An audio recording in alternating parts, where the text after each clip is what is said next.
The Assembly will hear an address by His Excellency Muhammadu Buhari, President of the Federal Republic of Nigeria. I request protocol to escort His Excellency.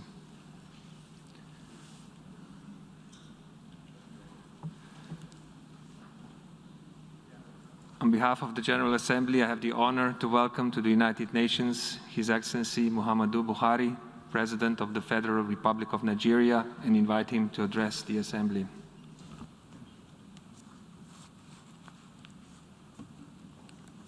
Mr. President, Heads of State and Government, Mr. Secretary General, distinguished delegates, ladies and gentlemen. Mr. President, let me, on behalf of the government and people of Nigeria, congratulate you on your well-deserved election as President of the 76th session of the United Nations General Assembly. I would like to assure you of the full support and cooperation of the Nigerian delegation throughout your tenure. I would like to commend your predecessor, His Excellency Mr. Volkan Bashir, for the many remarkable achievements recorded during his tenure despite the challenges posed by the COVID-19 pandemic. Permit me to congratulate the Secretary General Antonio Guterres on his re-election and commend his strong commitment to making the United Nations more alive to its responsibilities.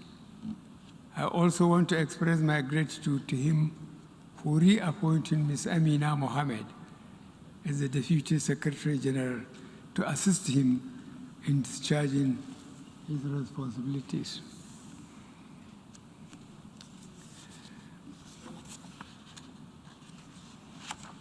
Mr. President, excuse me, the theme of this year's General Assembly, Building Silence, Resilience through Hope to Recover from COVID-19, Rebuild Sustainability, Respond to Needs of the Planet, Respect the Rights of the People, and Revitalize the United Nations sums up our common desire to rescue our planet, recover our economies, and restore hope to all the peoples of the world. In this regard, my delegation will continue to support the United Nations as the indispensable forum for international cooperation and the cornerstone of the multilateral system rooted in respect for international law, including international human rights law, and predicated on a rules-based order. Mr. President, I want to thank the international community for the concerted response to COVID-19. The solidarity and the drive to contain the first truly global health emergency of our time is a pointer to the many things we can achieve if we work together. On our part, Nigeria has made strenuous efforts to contain the virus and hold its deadly onslaught on our people. Our efforts have been rewarded with moderate success. At the outset, we recognize detection and contact tracing to be important tools in combating the virus.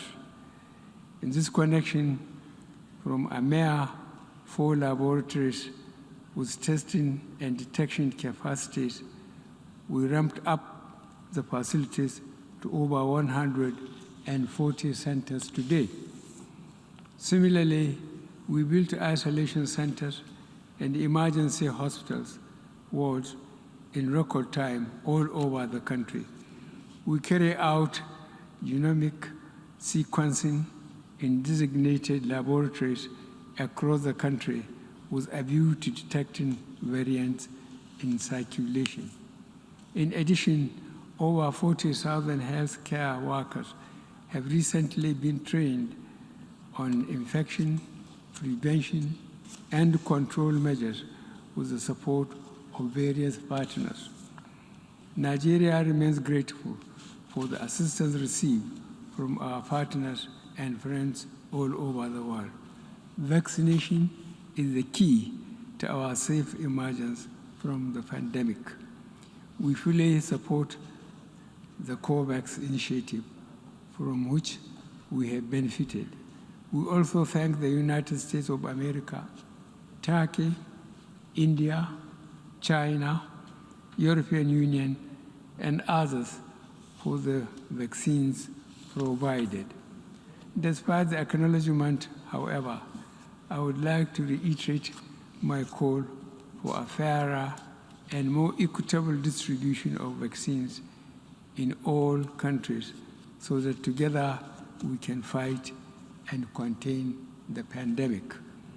The rising wave of newer and more contagious strains makes this even more urgent. No country can afford the socio-economic implications of prolonged shutdown. It is imperative to underscore that no one is safe until everyone is safe. Mr. President, Nigeria remains deeply concerned over the illicit trade, transfer, and circulation of small arms and light weapons. Their excessive accumulation and uncontrolled spread in many regions of the world are having devastating humanitarian and socio-economic consequences, especially on the continent of Africa.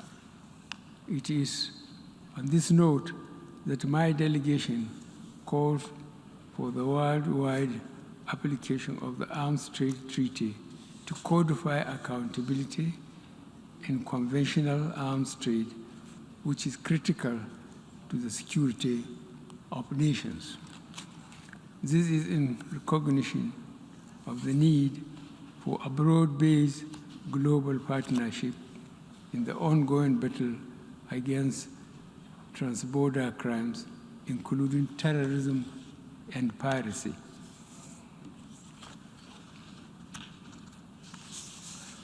Mr. President, we must deal not only with the symptoms of conflict, but also the immediate causes that fuel conflicts in the first place. These include poor and undemocratic governance, human rights abuses, poverty, ignorance, injustice, and inequalities. There are no easy solutions to these conditions.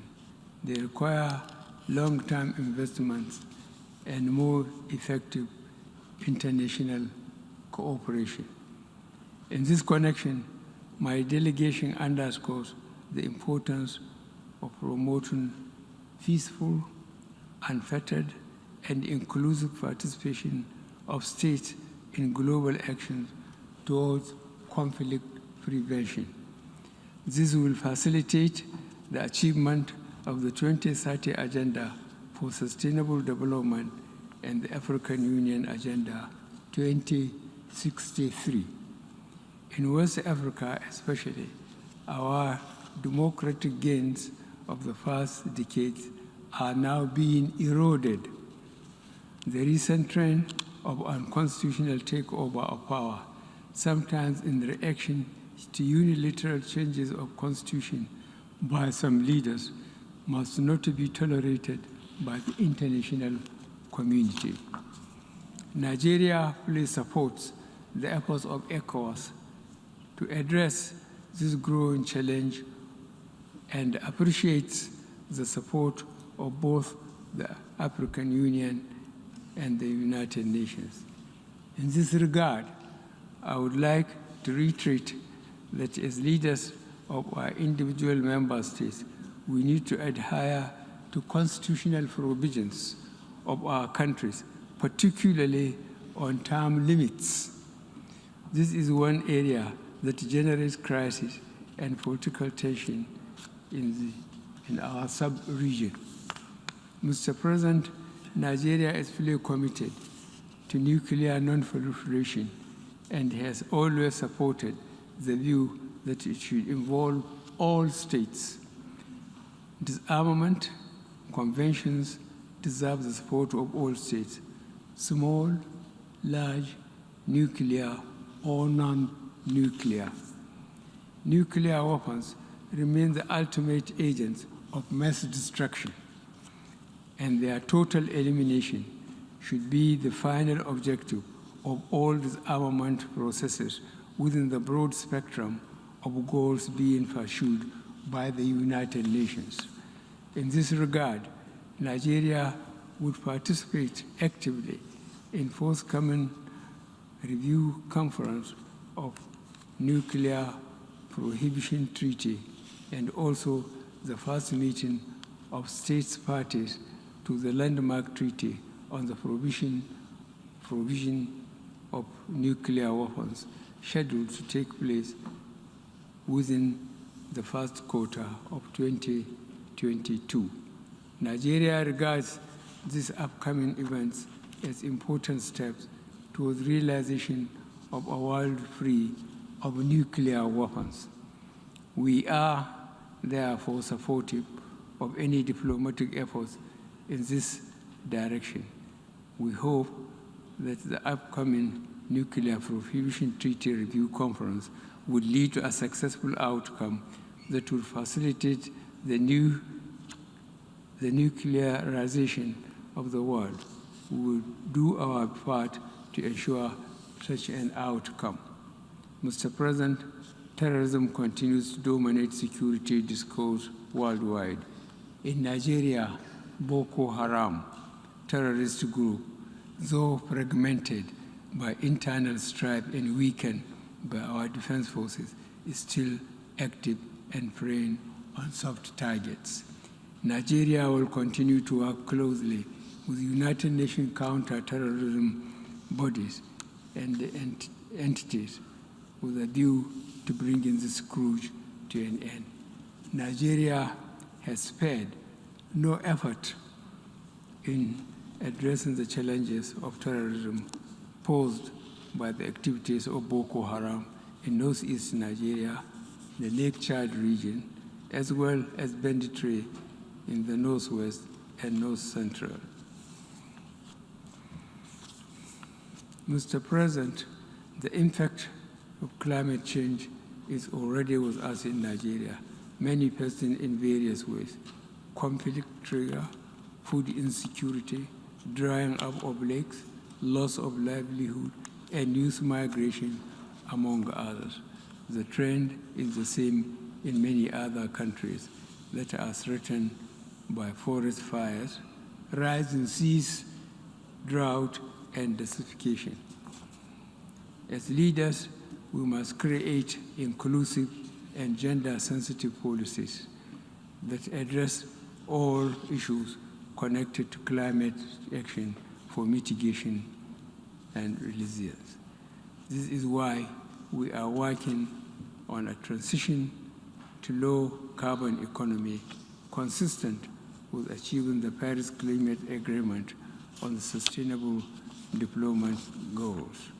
Mr. President, combating illicit financial flows and ensuring the recovery and return of illicitly acquired assets have the potential to provide resources in the immediate term for financing development in the area of COVID-19 pandemic and beyond. It drives national governments of resources needed to provide adequate and meaningful sources of livelihood for their citizens. The latter gives rise to more irregular migration patterns and unwholesome consequences for interstate and human relations. Mr. President, the issue of debt, we have seen that developing countries have been faced with unsustainable debt burdens even before the pandemic. The COVID-19 pandemic has increased the risk of a new wave of deepening debt where vital public financial resources are allocated to external debt servicing and payments at the expense of domestic health and financing for critical development needs. Therefore, there is an urgent need to consider expansion and extension of debt service suspension initiative to include all least developed countries and small island developing states facing fiscal and liquidity challenges.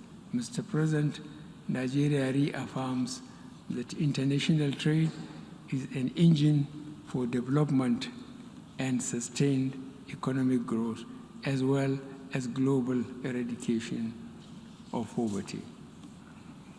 We therefore call for the reform agenda that will engender better recovery from this crisis, build resilience to future shocks, and pursue transformative development strategies that can deliver the 2030 Sustainable Development Goals. Mr. President, the global food system has, in recent times, been impacted by several factors, such as population growth, availability and accessibility of arable land and water resources, climate change, and loss of biodiversity. Climate change and unpredictable shocks, such as the current global pandemic, further exacerbate vulnerabilities in the global food system, requiring the United Nations urgent attention. Mr. President, Nigeria has been steadfast in safeguarding human rights, including the advancement of women, the protection of children, the protection of the rights of people living with disabilities, the treatment of migrants, refugees, returnees, and displaced persons, as well as the promotion of fundamental freedoms through all legitimate means. In this regard, my delegation recommends the positive example of leaders like Prime Minister Jacinda Ardern of New Zealand. The recent rise in hate-related crimes globally underscores the urgent need to continue our engagement about racism, racial discrimination, xenophobia, and other related intolerance. It is sad to note that the issue of racism remains alive globally. We are beginning to forget our affirmation of the inherent dignity and the equal and inalienable rights of every individual as enshrined in the United Nations Charter. No society can claim to be free or just if it is deprived of any one of these rights. Today, racism drives hate crimes and institutional discrimination. In all this, Africans and people of African descent are among the major victims. I am confident that this forum will make significant impact in the quest to end race-related vices and injustice. Mr. President, no reform of the United Nations system is more urgent than that of Security Council. Stakeholders around the world are asking how such power could be concentrated in scant representation. The governmental negotiations have taken too long, some 15 years. We must avoid going in circles. Consensus has been achieved in some of the elements of this reform, especially that of the representation of Africa on the basis of the El-Zuwaini Consensus and the Sartre Declaration. It is unreasonable to expect unanimity in this matter. Mr. President, our organization is at the peak of the multilateral system. It is also the preeminent body for solving our current and emerging challenges and for developing norms that are protective of us all. In the current moment, hope for this is dependent on how we assist each other to get COVID-19 out of all countries, regardless of their classification. We can do and we must do. In this regard, let me close my statement by paying special tribute to a great and humane internationalist and an exemplary practitioner of multilateral cooperation. I am speaking of Chancellor Angela Merkel of the Federal Republic of Germany. As she exits the stage, we wish her well. Thank you.